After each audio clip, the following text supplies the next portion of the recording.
Hello everyone, সবাই কেমন আছো? আশা করি সবাই খুব ভালো আছো আর আমরাও ভালো আছি।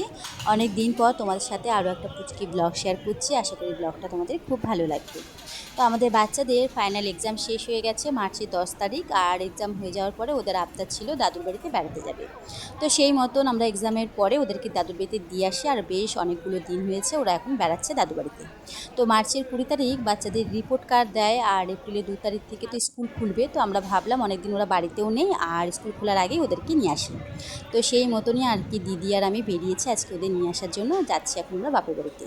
তবে এই ব্লগটা তো মার্চের লাস্টের দিকে করেছি এটুকু মনে আছে, কিন্তু এক্স্যাক্ট ডেটটা আমার আর মনে নেই, তাই ডেটটা মেনশন করতে পারলাম না।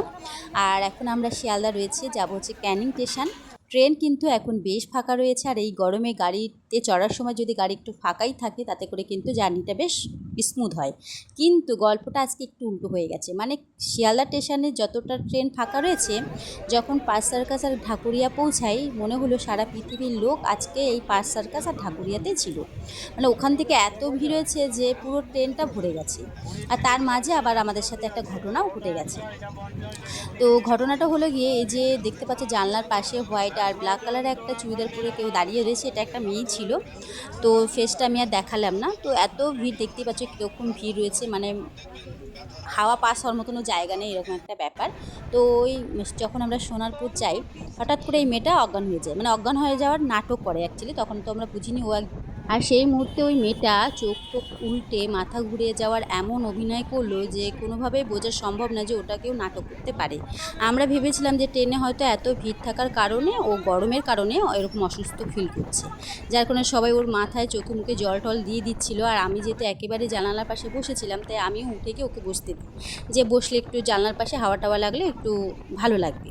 তো যখন আর কি সোনারপুরের পরের স্টেশন ক্রস হয়ে যায়, এরপর ওর আসল রূপটা আমরা দেখতে পাই। মানে ওর ফোন বের করে দোকানে হেডফোন দিয়ে একেবারে ও ফোনে ব্যস্ত হয়ে গেছে। আর সেটা দেখে যারা সামনে ছিল তারা প্রচণ্ড রেগে যায় যে কেন এরকমটা করলো। যদিও বা ওকে পরে আবার সবাই মিলে তুলেও দিয়েছিল, পরে আমি আমার সিটে আবার বসতে পেরেছিলাম। কিন্তু ব্যাপারটা হচ্ছে এটাই যে এরপর তো রাস্তাঘাটে সত্যি সত্যি যদি কারোর কোনো প্রবলেম হয়, তো কেউ তো আর কাউকে এরকমভাবে হেল্প করবে না, কারণ কে সত্যি আর কে ফেক এটা তো বোঝাই মুশকিল, তাই না? আজকে ট্রেনে করে আসার সময় যে খারাপ অভিজ্ঞতাটা হলো সেটা পিছনে ফেলে চলো এখন আমরা আমাদের বাড়ির দিকে যাই, কারণ এই ব্যাপারটাকে আমি আর বাড়ি পর্যন্ত টানতে চাইছি না। তো ক্যানিং স্টেশনের বাইরে এসে আমরা একটা টোটো রিজার্ভ করে নিয়েছিলাম, কারণ ক্যানিং থেকে আমাদের বাসন্তী বাজার পৌঁছাতে যে সময়টা লাগবে, তো সেই সময় বাসন্তী বাজারে গিয়ে আমরা আর বাড়িতে যাওয়ার জন্য কোনো টোটো পাবো না। তাই আমরা ঠিক করলাম যে একেবারে ক্যানিং থেকে টোটো রিজার্ভ করে বাড়ি পর্যন্ত যাব। তাই আর কি টোটো রিজার্ভ করে নিয়েছি দুজনে মিলে।